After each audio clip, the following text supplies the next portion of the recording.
What up guys, this is the Hurricane NSX build part 14. In our last episode we cleaned up this JDM K24 engine, and the way I see it is there's no use cleaning up your engine if you're just going to toss it in a dirty engine bay.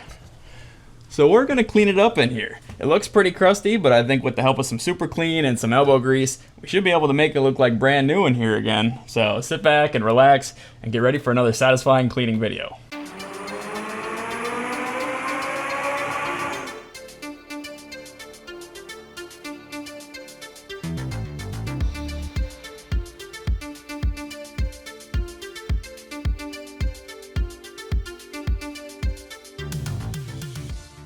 The first thing we're going to get rid of is this heavy engine cover here. I don't really think it's going to fit anyway with our taller K24 engine and our Sidewinder manifold and the big old snail we're going to have in here, so might as well get rid of it.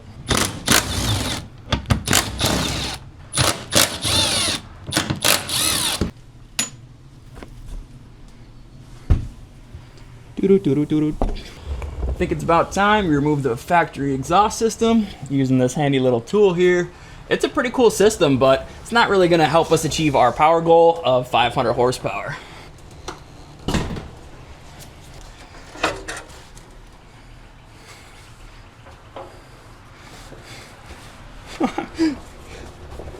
Just noticed that my fly is down. God damn it.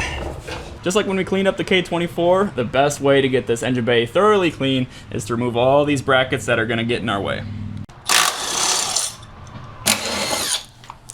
Our fuel filter over here is going to be replaced with something that allows a little higher flow and ethanol resistance.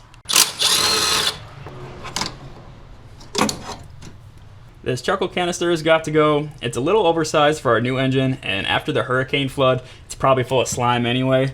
A lot of people delete their charcoal canister, and I've done this too, but I do think they have their place. They're really nice for redirecting your gas tank fumes into your intake on startup. If you've ever been around a race car that is just getting started up, or even a modified classic vehicle, you'll probably notice that they always smell like gas, or corn if it's an E85 car. Most people say, oh, it's just running rich, not knowing that a lot of that smell is just your stinky gas tank purging off excess pressure into the atmosphere. And there's no shortage of modules, controllers, and complicated wiring in this engine bay. Lucky for us, we won't be needing any of it.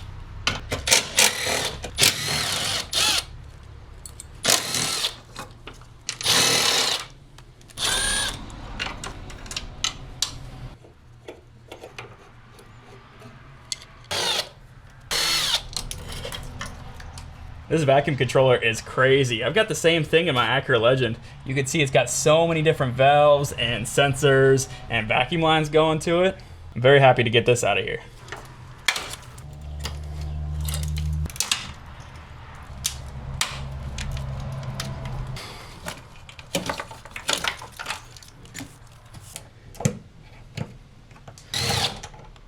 I mentioned it before, but I'm no longer going to be using chassis grounds. I'm just going to be using a star point grounding system ran right off the negative terminal of the battery. We won't be needing this motor mount anymore.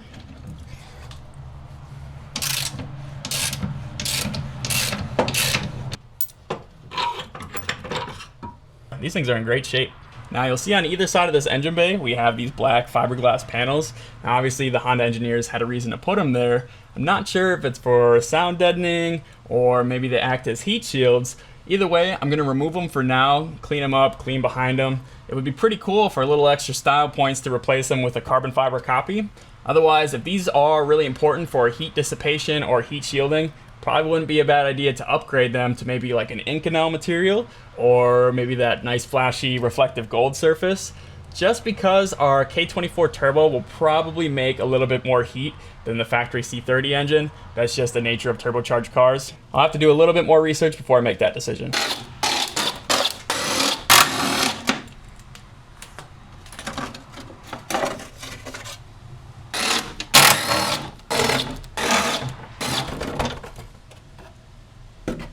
If I can make the whole engine bay a shiny gloss white like this, that would be nice.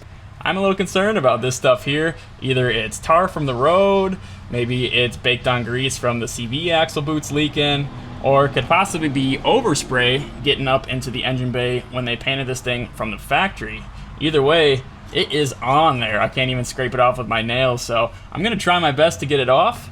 Now that we've removed most of the stuff in this engine bay here, I think we're ready to start scrubbing.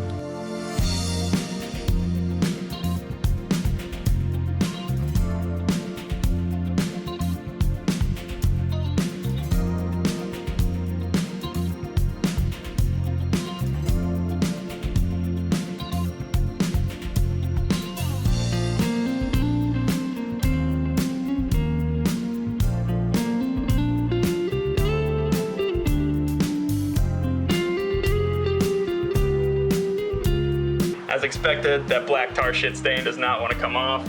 You can see I've hardly put a dent in it.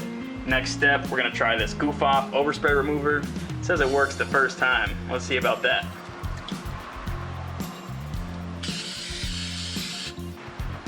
No way.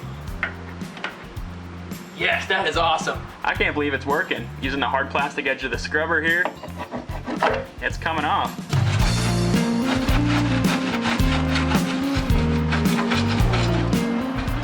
It's looking pretty good in here, guys. There's still some yellow staining here and there that I couldn't even get rid of with some Meguiar's M100 compound. However, I think you guys will still be very impressed with the results. We got all of that tar or overspray out of this corner here. That took a lot of scrubbing, but we got it done. Let's switch to the HD camera for some before and afters.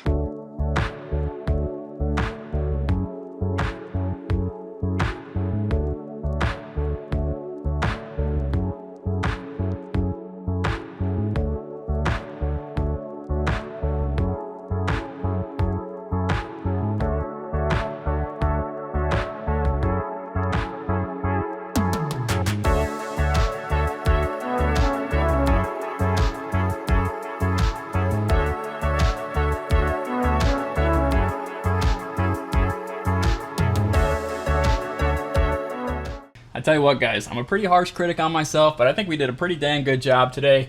No, it's not like a flawless, white, bright finish. However, we're back to factory fresh. And I think once we plop in that K24 with some nice anodized or powder-coated parts on there, some nice fabrication work, it's gonna look great in here. Good enough for a show car, and definitely good enough for a race car. Speaking of race car, check this out. All throughout the engine bay while I was cleaning, I noticed this thing has stitch welds everywhere.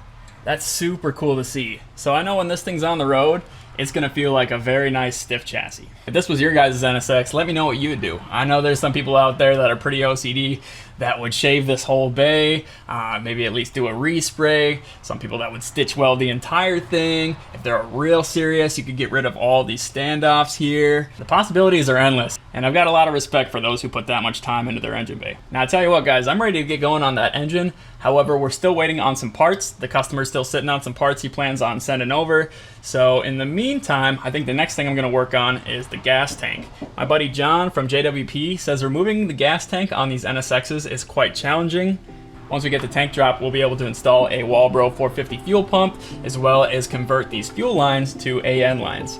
I figured this was gonna be a 30-part series, but it looks like it might be a little more than that. So strap in, we're in it for the long haul. We're gonna take our time so we don't get burnt out, and we're gonna make sure this NSX is something we can be proud of. See you next Tuesday, bye-bye.